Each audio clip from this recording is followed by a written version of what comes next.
Primera lectura del libro del profeta Isaías, capítulo 8, versículo 23 al versículo 3 del capítulo 9. En otro tiempo ultrajó a los países de Zabulón y de Neftalí. Al final honrará el camino del mar, cuando se cruza el Jordán, el distrito de los gentiles. El pueblo que andaba a oscuras percibió una luz cegadora. A los que vivían en tierra de sombras, una luz brillante los cubrió. Acrecentaste el regocijo, multiplicaste la alegría por tu presencia, como la alegría en la siega, como se regocijan repartiendo botín. Porque el yugo que les pesaba y la coyunda de su hombro, la vara de su tirano, has roto como el día de Madián. Palabra de Dios, te alabamos, Señor. Salmo responsorial del Salmo 26. El Señor es mi luz y mi salvación. El Señor es mi luz y mi salvación. ¿A quién temeré? El Señor es la defensa de mi vida. ¿Quién me hará temblar? El Señor es mi luz y mi salvación. Una cosa pido al Señor, eso buscaré, habitar en la casa del Señor por los días de mi vida, gozar de la dulzura del Señor, contemplando su templo. El Señor es mi luz y mi salvación. Espero gozar de la dicha del Señor en el país de la vida. Espera en el Señor, sé valiente, ten ánimo, espera en el Señor. El Señor es mi luz y mi salvación. Segunda lectura de la primera carta a los Corintios, capítulo 1, versículos del 10 al 13 y versículo 17.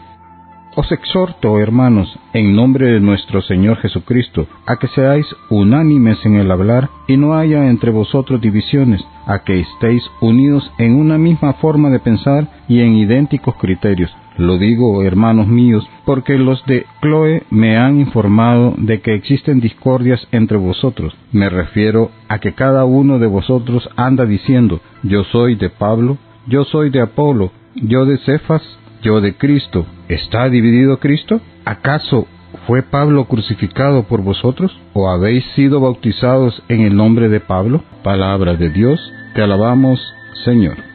Lectura del Santo Evangelio según San Mateo, capítulo 4, versículos del 12 al 23. Cuando oyó que Juan había sido entregado, se retiró a Galilea, pues dejó Nazaret y fue a residir a Cafarnaúm, junto al mar, en el territorio de Zabulón y Neftalí, para que se cumpliera lo dicho por el profeta Isaías.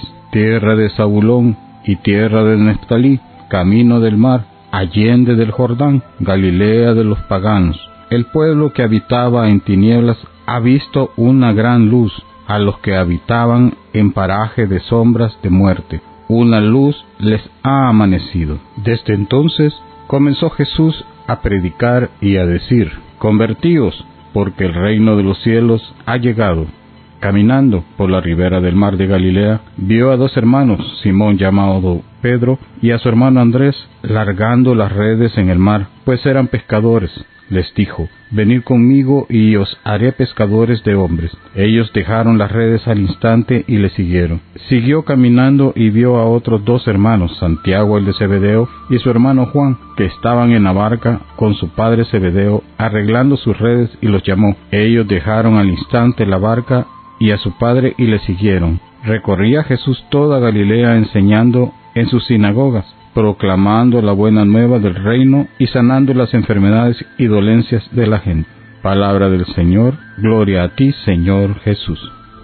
Llegamos al tercer domingo del tiempo ordinario y del Evangelio que escuchamos nos vamos a centrar en tres aspectos. Primero, la actitud contundente de Jesús de predicar. Segundo, a quienes escoge para seguirle. Y tercero, ¿qué implica anunciar la buena nueva? El Evangelio relata que Jesús se enteró que a Juan el Bautista lo habían arrestado y se fue a vivir a Cafarnaúm, y desde entonces comenzó a predicar. A Juan lo arrestaron injustamente por ser un hombre recto que denunciaba el pecado, y a este hombre entregado a preparar el camino de Jesús lo habían metido a la cárcel, una acción que no solo pretendía querer callar a Juan el Bautista para que no evidenciara los pecados, para no escuchar sus invitaciones a la conversión. Ese arresto también pretendía incidir en sus seguidores, porque humanamente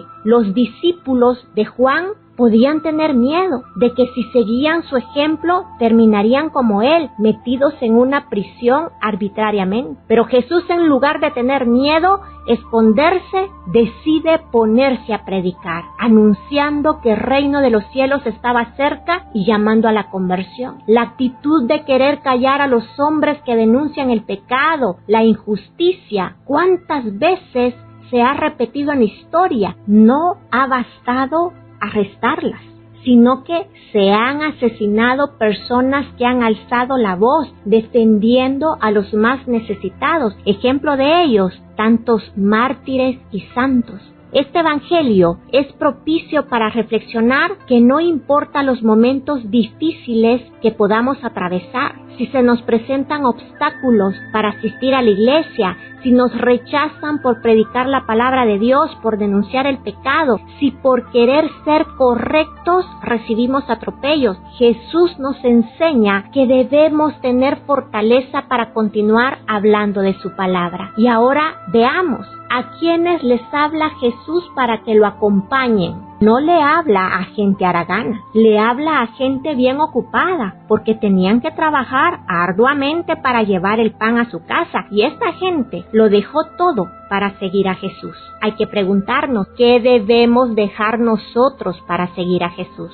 Hay que tener claridad, más allá del despojo material, para seguir a Jesús debemos dejar el pecado, nuestras ataduras con el mal. Es bueno pensar en esto, porque recordemos a Judas. Aparentemente había dejado todo para seguir a Jesús, pero al final resultó que no dejó su avaricia, la mentira, no dejó sus pecados. ¿Y cuántos Judas podemos saber que aparentamos dejar todo por seguir a Jesús, pero es un seguimiento falso, porque no se quiere renunciar al pecado y se lleva una doble vida? Finalmente reflexionemos.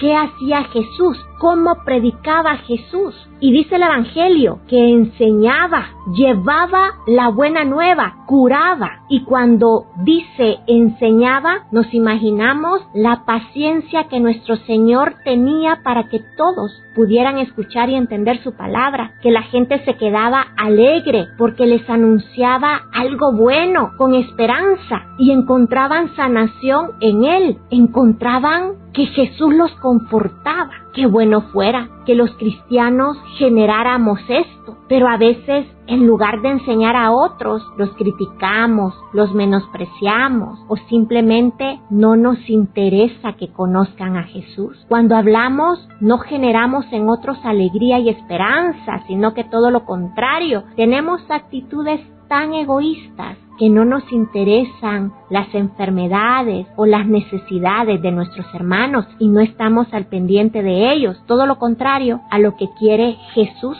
de los cristianos. Por eso, hermanos, hagamos oración. Señor, ayúdanos a dejar todo aquello que nos impide avanzar en nuestro proceso de conversión. Danos tu fortaleza para que nosotros dejemos el pecado, para denunciar la injusticia, para defender a los necesitados, para estar pendientes de los enfermos. Ayúdanos, Señor, para que desde nuestros diferentes roles te sigamos con el corazón, que ese seguimiento se haga evidente en cada una de nuestras decisiones y actuaciones. Todo te lo pedimos en el nombre del Padre, del Hijo y del Espíritu Santo. Amén. Gracias, hermanos, por compartir estos mensajes. Que tengan muy bonita semana. Que Dios y María Santísima nos acompañen siempre.